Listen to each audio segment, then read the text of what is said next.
This podcast is brought to you by GoMoto, the service lane kiosk that grows your business. Want to increase revenue, improve the customer experience, and maximize service efficiency? Visit GoMoto.com to learn more. GoMoto.com. Want to dive deeper into the topics you hear about on Daily Drive? We're offering listeners a special offer, 20% off a 1-year Automotive News digital subscription. That gets you access to all of our news, information, and analysis made for automotive industry leaders like you. Go to autonews.com/Daily Drive promo to redeem. Welcome to Daily Drive for Monday, November 27th, 2023. I'm Jamie Butters, Executive Editor of Automotive News in Detroit. And I'm Kellen Walker in Las Vegas. Today on the show, Magna Steyr lands a record vehicle development contract. The VW brand eyes job cuts, and GM's Cruise sets out some less ambitious goals. Plus, Unifor President Lana Payne reflects on the unusual labor negotiations of 2023. This is a really interesting, extraordinary time to be bargaining for workers, and that was definitely true of what we experienced through auto bargaining this year as well. Let's run through all the news you need to know to keep up in the auto industry. Magna International's Magna Steyr division is expected to develop new vehicles for Volkswagen Group's Scout brand, according to a report. The company is reviving the iconic Scout brand to boost its sales in North America, with production of electric-powered pickups and SUVs expected to begin by the end of 2026. VW has given Magna Steyr an order worth almost $500 million to develop the models, the Austrian newspaper Kleine Zeitung reported, citing sources familiar with the matter. Magna Steyr is best known as a contract manufacturer.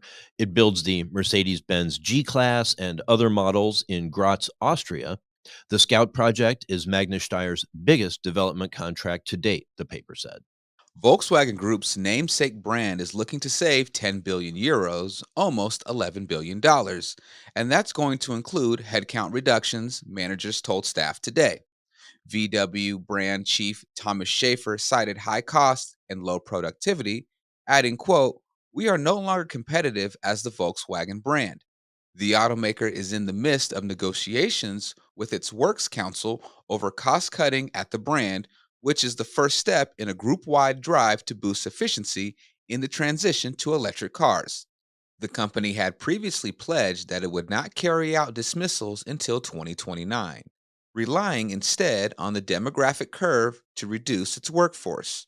But in Monday's meeting, Human Resources Board member Gunnar Killian said reductions would be achieved through agreements on partial or early retirement. He added that the bulk of the savings would come from measures other than personnel reduction. The full plan is to take shape by the end of the year. Stellantis CEO Carlos Tavares is making contingency plans should key elections in the U.S. and Europe reduce projections for growth in electric vehicle sales. Stellantis may have to change its strategy, quote, if political and public opinion tends toward fewer EVs, Tavares told automotive news affiliate Automobile Voca on the sidelines of a press conference at the Unifor plant in Turin. He did not specify what consequences a reversal in CO2 regulation in Europe or the U.S. would have for Stellantis, but a Stellantis spokesperson told Automotive News Europe that the automaker is sticking with its Dare Forward 2030 plan for 100% of its sales in Europe and 50% in the U.S. to be full electric models.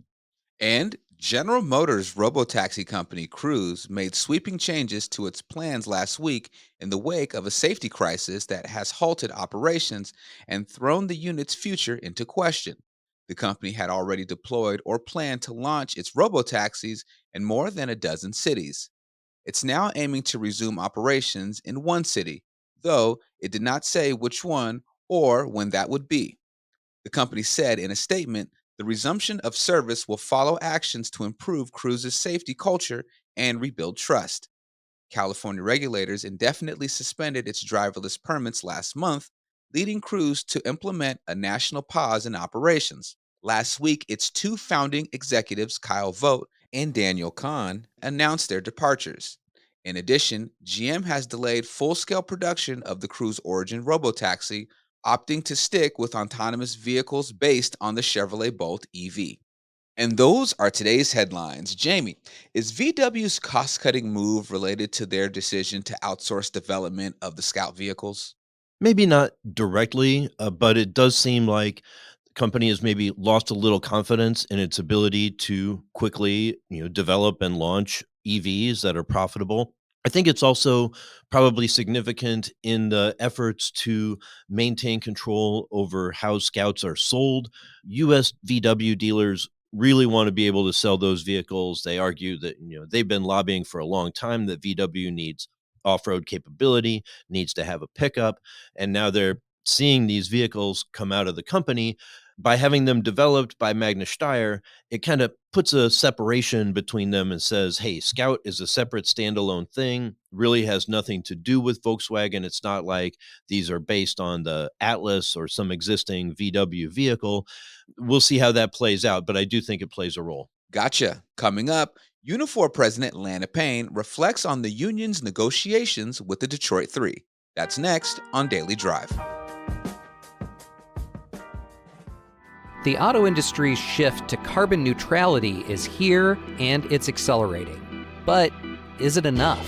This is a moral imperative, an economic imperative, a moment of peril, but also a moment of extraordinary possibilities. No more hesitancy, no more excuses, no more waiting for the others to move first. There is simply no more time for that. Driving to Zero is a new podcast series from Automotive News that looks at the auto industry's roadmap to carbon neutrality. We take a big picture look at the environmental, political, and social trends pushing the move toward a greener future. And we pull back the curtain on how these decisions are being made at the highest levels. I said, the headline that you need is GM believes in an all-electric future. And I think Dan Ammon and Mary Barra pretty much said the same thing, which is like, but we don't. Spoiler alert, they came around to that idea. Find out how and much more. I'm Jake Neer. Join me and Automotive News Executive Editor Jamie Butters on Driving to Zero, available now wherever you get your podcasts. Your service check-in process sets the tone for your customer's entire visit. Do your customers wait longer than 5 minutes to check in for service? Are your advisors presenting upsells to every customer every time? How often is the opportunity for a trade appraisal missed? When your service drive gets busy, these inefficiencies directly impact revenue. Give your customers the option to handle the entire check-in process themselves, from appointment scheduling through final confirmation in under 2 minutes. Customers have the experience they want while selling themselves, which means your advisors are freed up to focus on profit-producing activities. It's a win-win for CSI and your revenue. Introducing a smarter service lane, GoMoto is the self-service kiosk designed to grow your business. If you're ready to start increasing revenue, improving the customer experience, and maximizing service efficiency today, visit GoMoto.com. That's GOMOTO.com. Welcome back to Daily Drive. I'm Jamie Butters with Kellen Walker. For the first time in decades, the Detroit automakers' negotiations with the UAW coincided with those with Unifor, the union that represents Canadian auto workers. While the UAW, under President Shawn Fain, threw out traditional bargaining patterns and ruffled feathers with his confrontational approach, Unifor, led by President Lana Payne, followed a more standard strategy and came back with similarly strong results. Payne spoke about the talks with our colleague Greg Layson at Automotive News Canada. Here's part of their conversation. Lana, thanks for joining me on the podcast this week. Thanks for having me, Greg. It's great to get you on. Congratulations on the 3 deals with the Detroit 3 automakers. I have to ask, how are you feeling now that they are wrapped up? Oh my gosh, it's been a marathon, that's for sure. We started bargaining way back in August, as you know, because you follow this closely. I would say I'm very proud of the work that our bargaining teams did. Of course, we have elected leadership from all of our plants who make up our 3 master bargaining committees, and they were exceptional and outstanding through this entire period. And as we know, this is a really interesting, extraordinary time to be bargaining for workers, and that was definitely true of what we experienced through auto bargaining this year as well. Yeah, let's expand on that a little bit. We've had labor experts tell us that perhaps in no time in recent memory anyway, has labor and the workforce wielded this much power. Did you get that sense in these contract talks that this was the moment to make gains and that you might not be in this position again anytime soon? I just wonder what that was like. I would absolutely agree with that this was a moment that we saw a window. We knew our members' expectations were extremely high, Greg. We also knew, the general economics that we're facing in the world, whether that's a bit of a tighter labor market, whether it is the fact that people are dealing with a cost of living crisis, particularly here in Canada. We've called it an affordability crisis. And, interest rates have been increasing rapidly. All of these things factored into and spilled over onto the bargaining table. And, we felt that this was a good time. If you throw in the profits that the Detroit Three were also earning, it gave us a moment to really look at how we could improve these collective agreements across the board, not just one key feature to try and make an improvement on. We were looking at trying to do comprehensive improvements across the entire collective agreement, from pensions, wages, obviously investments, which is something that's always critical during bargaining, but also between rounds of bargaining. And then finally, for us, this massive transition that we're going through and transformation in the industry, which for us and at Unifor meant that we had to be making sure we were negotiating, supports and transition income security for our members during these massive retooling periods. We knew we had a big job to do, and I was, as I say, really, really proud of the work of our committees through this entire period. I'm curious, you kind of touched on this just a moment ago. The demographics are different at every automaker. Each workforce is different, and particularly GM in Oshawa, where the plant was idled for a year, came back with new hires, much younger workforce. What's it like trying to keep enough members happy to approve each and every pattern? And just walk me through how you approach that hurdle of perhaps an older workforce at Ford versus the younger workforce at GM, and then Stellantis kind of falls in the middle. What's that process like for you and those at the bargaining table? How do you keep everyone happy and get the deal passed? Absolutely. Well, we told the automakers on August 10th that this would have to be the best agreement that we'd ever negotiated with them. That was the moment we were in, and no one should take it for granted. We certainly were not taking it for granted.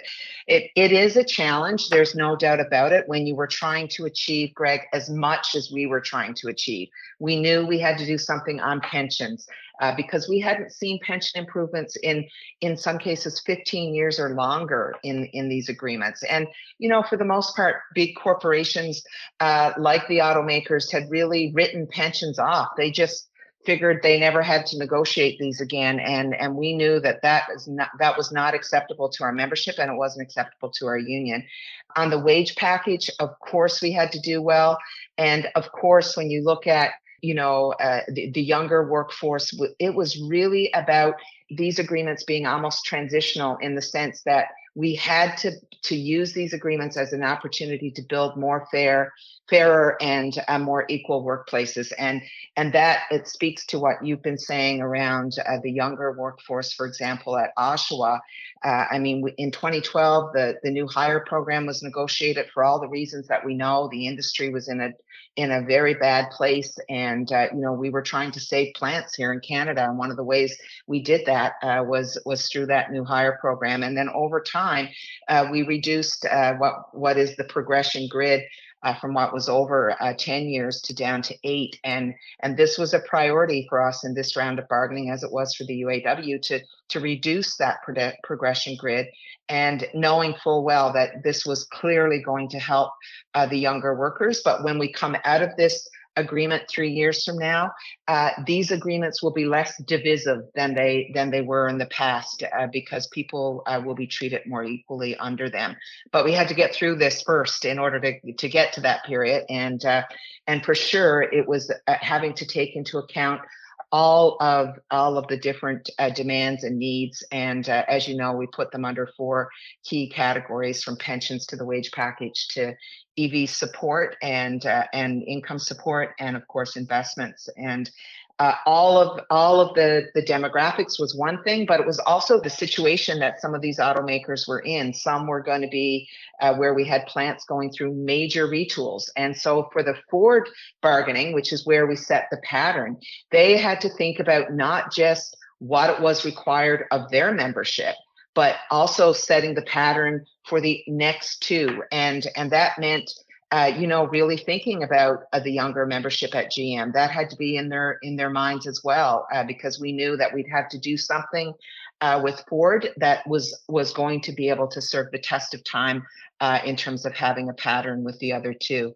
And that first Ford committee did some very heavy lifting here. Let me ask you then about the other side of that age coin, if you will. What do you say to workers with 25, 30 years seniority who say their current pension isn't good enough and that's why they voted no, and they accuse Unifor of not doing enough to improve it? What is your message to those who voted no? And there was a large number that voted no at Ford and not as many that voted no at Stellantis, but still enough that I would think you maybe want to say something to them. What do you say? Yeah, I've actually talked to a number of our members around the pension issue as well. I went to a number of our ratification meetings, Greg. So I have had big group conversations and one-on-one conversations with our members. And, a collective agreement is never really about getting every single thing. And what I've tried to say is we need to look at the agreement in its entirety and the level of comprehensive changes that were there, including, what was done with wages, which of course has a big impact on pensions as well going forward. And that, this is 3 years and we have time. We were able to prove in this round of bargaining that we can negotiate pensions, and we're going to continue to negotiate pensions for our members. We actually, had a huge success here in finally getting the D3 to recognize that we can have a DB, defined benefit style pension plan again, to the point where, we even had the White House calling about this DB style plan and trying to figure out with our research team, how did you come up with this idea and how does it work in Canada? And is this something that we can replicate in the United States? So I think it's incredibly important that we look at collective agreements in their entirety. And of course, I know that our members, particularly those closer to retirement, would have liked to have seen a lot more in pensions.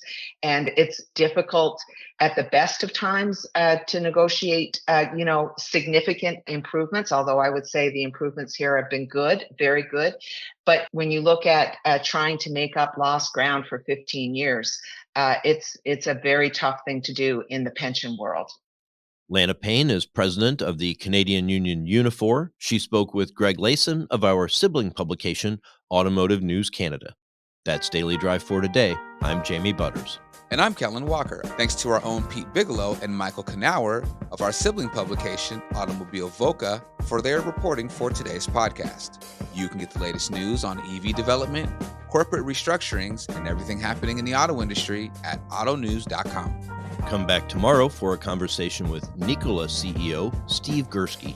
With the voucher program in California, we have 96% of all the vouchers for fuel cell trucks and 50% of the vouchers for battery trucks. So there's certainly demand for what we do, and we're excited to be on the front end of it. If you enjoy the podcast, remember to like, leave a review, and subscribe so you never miss an episode.